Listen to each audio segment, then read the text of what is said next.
To make a Tunisian crochet foundation row, first create a slip knot, then chain the number of chains required for the number of stitches in the foundation row.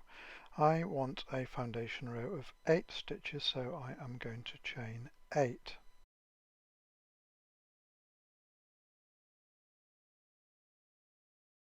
Now I have chained 8, inserting the hook into the second chain, yarn over and pull up a loop. Insert the hook into the next chain,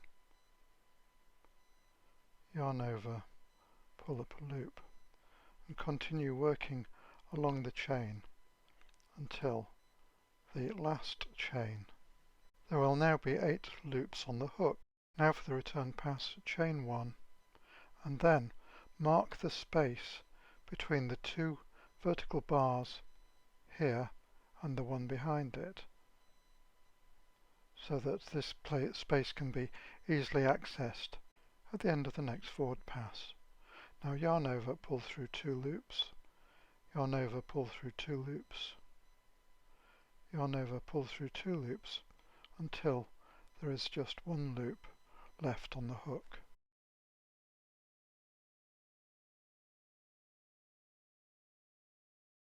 This is a completed Tunisian crochet foundation row.